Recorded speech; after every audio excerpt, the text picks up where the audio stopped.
Assalomu alaykum, hurmatli talabalar. Bugungi mavzumiz qidiruv algoritmlari va ularning vazifasi, jumladan chiziqli qidiruv va binar qidiruv algoritmlari haqida so'z yuritamiz.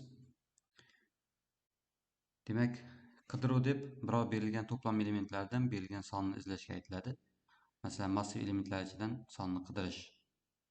Endi demak bu yerda nafaqat o'sha sonlar yoki butun bir to'plamning ichidan, ya'ni o'sha to'plamning ichida turli xil ma'lumotlarga ega bo'lgan to'plam bo'lsa, qaysidir ma'lumotni topish uchun qidiruvni amalga oshirish.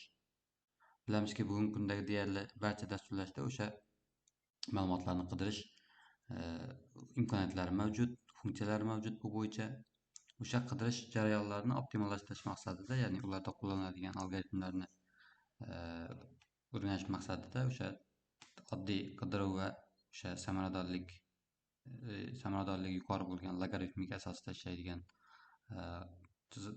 binar qidiruv algoritmini o'rganish lozim bo'ladi. Demak, massiv sifatida o'rganadigan bo'lsak, endi mavzu aniq va tushunarli bo'lishi uchun mana shu butun sonlar ko'rinishida berilgan to'plamdan qaysidir elementlarni yoki elementni qidirishni ko'rib o'tib ketamiz. Misol sifatida mana massivda mana shunaqa sonlar bor, ya'ni o'sha sonlar to'plami va biz buning ichidan 12 degan sonni qidiryapmiz.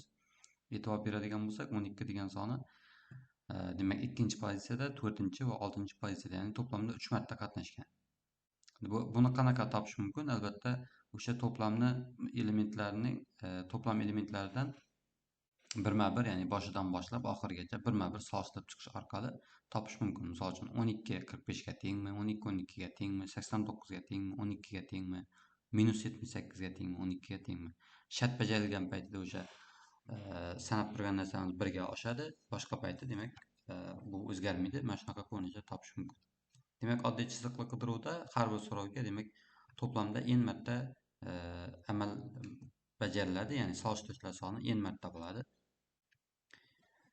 Xo'p, mana e'tibor beradigan bo'lsak, o'sha chiziqli qidiruvning ishlash sxemasi, o'sha to'plamdan mana shu sonlar ketma-ketligidan 20 degan sonni qidirmoqchi bo'lsak, e'tibor bersak, o'sha to'plamdan birma-bir solishtirib boramiz.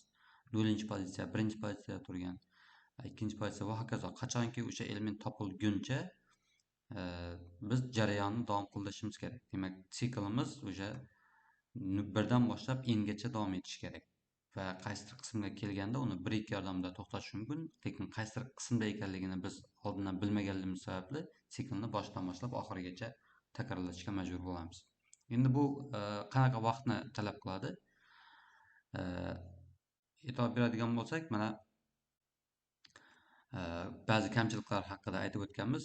Ya'ni bu so'rovlar soni n ta bo'ladigan bo'lsa, har bir so'rov uchun n ta amal talab qilinganligi uchun umumiy taqqoslash soni n ko'paytirib n bo'ladi. Ya'ni agar n'imiz 10ning 5-si bo'ladigan bo'lsa, u holda demak 10ning 10-si marta amal talab qilinadi. Bu esa o'sha elektron hisoblash mashinalar uchun dasturiy ta'minotni qisqa vaqtda ishlatib yoki o'sha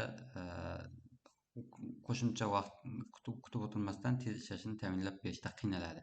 Shuning uchun ham biz maxsus yo'llardan foydalanamiz, ya'ni maxsus algoritmlardan. Yo'l deganimiz o'sha algoritm.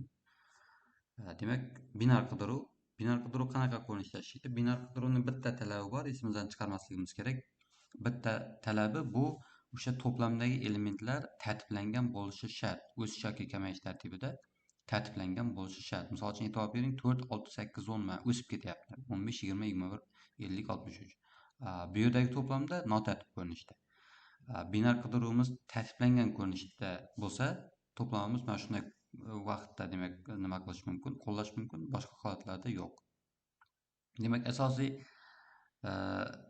ishlash vaqti, mana e'tibor beradigan bo'lsak, mana keyingi qismda tushuntirib ketganmiz buni.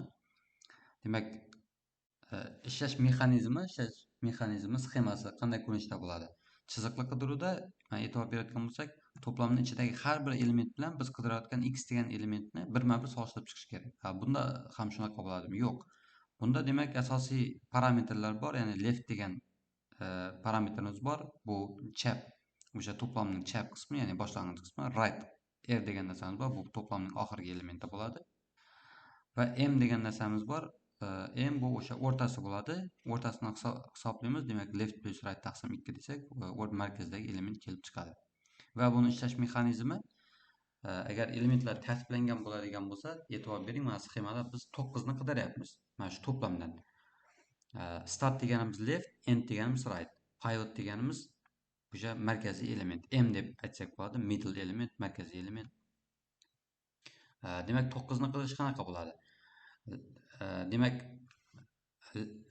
start bilan end qo'shiladi. Pozitsiyalari, e'tibor bering, element emas, pozitsiyasi, ya'ni indeksi. Misol uchun mana buni pozitsiya 10 ta son bo'ladigan bo'lsa, 0 dan boshlangan bo'ladigan bo'lsa, startdan 0 plus endda 0 dan boshlangani uchun n minus 1 bo'ladi, ya'ni 9 bo'ladi. 0 plus 9 9 taqsim 2, ya'ni o'rtadagi elementi kelib chiqadi mana. 5 degan elementimiz o'rta. Dastlab mana shu qism aniqlanadi va biz qidirayotgan element bilan solishtiriladi. 5 9 degan sonimiz markazdagi elementdan katta bo'ladigan bo'lsa, demak, markazgacha bo'lgan elementlardan qidirib o'tirish shart emas. Nimaga desa, u 5 dan katta ekanligi aniq bo'ldi. Demak, u o'ng tomonda o'sib borayotganligi sababli uning o'ng tomonda ekanligi aniq. Chap tomonda undan 9 dan kichkinalar ekanligi aniq. Mana shuning uchun bir marta takrorlangan payti to'plamning ichidagi 50% demak element taqqoslashlarni qisqartirib yuboradi. Demak, e'tibor bering, birma-bir solishtirib o'tirmaydi. Mana shu 5 bilan solishtirib katta bo'ladigan bo'lsa, avtomatik bu yoqdan davom etadi va bu yoqda mana shu mexanizm davom etadi. Startimizni qaytadan o'rnini o'zgartiramiz. Startni mana boshlanishini mana shu qism deb olamiz. End qismi o'zgarmaydi va ikkalasini qo'shib 2 ga bo'lsak, markaz sifatida 7 ni qabul qiladi. 7 ni 9 bilan solishtiradi. 7 dan katta, demak yana 7 gacha bo'lgan elementlarni olib tashlash mumkin. Ya'ni ular bilan taqqoslab birma-bir solishtirib o'tish shart emas. Davom qiladi va yana o'sha mexanizm davom etadi. Mana start plus n taqsim 2 bu yerdan mana markaziy element sifatida 9. Agar mavjud bo'ladigan bo'lsa, o'sha bor bo'lgan sonning o'zini yoki indeksini qaytarib beradi. Mana endi bu yerda m ni aniqlash formulasi m teng left plus right taqsim 2 markaziy o'rnida turgan elementni aniqlab beradi. Misol uchun har safar e'tibor berayotgan bo'lsangiz, har safar leftning va pivotning markazining o'rni o'zgaryapti, shartga qarab turib. Shart agar ma'qul kelsa, joiz kelsa, demak right ham o'zgaradi. Qachon o'zgaradi right? Agar 9 emas, misol uchun bu yerda 3 degan son kelganida endimiz mana pivotga kelgan bo'lardi. Nimaga desa, 5 ni o'rtadan kichkina o'z qidirayotgan son. Demak, o'rtadan oxirigacha bo'lgan elementlarni taqqoslashning hojati yo'q, sababi ularning orasida yo'q. Mana shuning uchun endni mana shu yerga olib keladi. Xullas, vaziyatga qarab turib mana shu o'rnlar o'zgaryapti. Demak, ishlash samaradorligi degan narsamiz bor bu yerda. Ishlash samaradorligi, e'tibor bersak, mana har bir amalda izlanadigan interval uzunligi 2 marta kamayib ketyapti. Har bir amalda 2 marta kamaysa, u holda kata amaldan so'ng 2 ning qanchisi marta kamayib ketadi.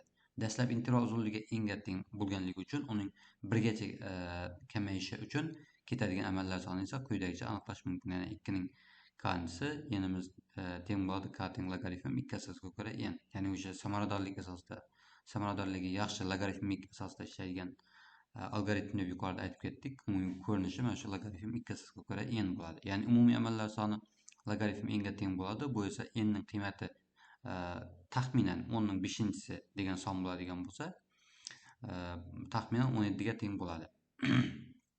Bo'lganda taxminan 17 ga teng bo'ladi. Taxminan 5882 martaga qisqaradi. Ya'ni amallar soni, e'tibor beradigan bo'lsak, 5882 martaga qisqarib ketadi. E'tibor bering, oddiy bitta to'plamdan elementlarni topish uchun jarayonlar soni qisqarib ketadi. Bu ayniqsa bilinadi, o'sha n degan sonimiz qanchalik ko'p qiymatni qabul qilsa, oradagi farq shunchalik sezilarli darajada bo'ladi. Demak, binar qidiruv algoritmida har bir izlash haqidagi so'rovga shuncha amal bajarish orqali javob berish mumkin bo'ladi. Xo'p, davom etamiz. Endi va bu ham amaliy bitta misol. O'sha 22 sonni qidiramiz.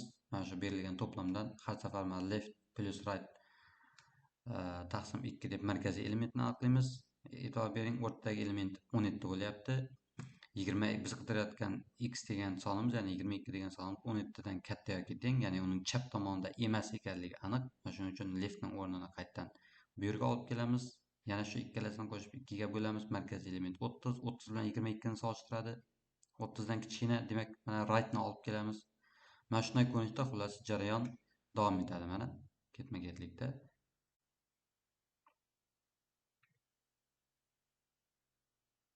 Xo'p, endi amaliy mashg'ulot uchun mana bitta metod sifatida, funksiya sifatida yaratib dastur kodini keltirib o'tganmiz.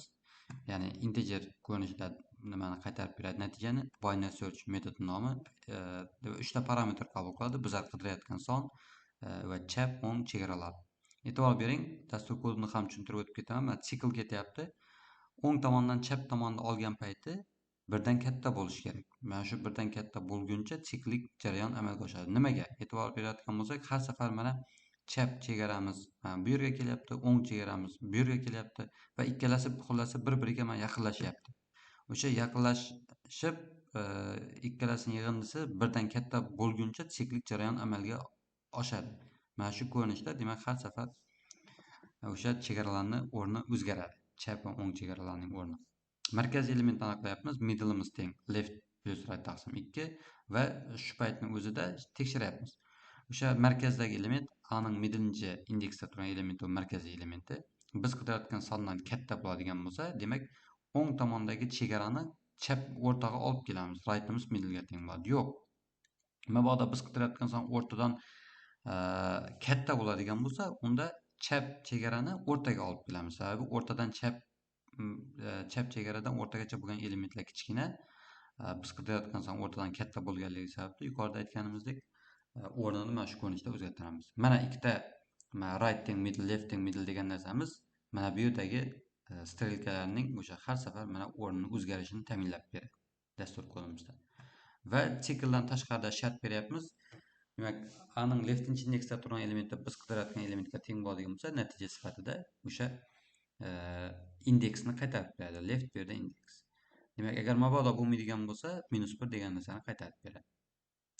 Xo'p, endi qidirish algoritmlari bo'yicha, ya'ni logaritmik samaradorlikda ishlovchi algoritmlar va binar qidirishdan boshqa algoritmlar ham bor. Ternary search misol sifatida aytishimiz mumkin va bunga o'xshagan boshqa ham algoritmlar bor. Buni demak mustaqil o'sha birinchi ma'ruzamizda aytib o'tib ketgan saytlardan qo'shimcha o'rganishingiz mumkin bo'ladi. Demak, keyingi darslarimizda o'sha ma'lumotlarni tartiblash bo'yicha ma'lumotlarni tartiblashni o'rganamiz.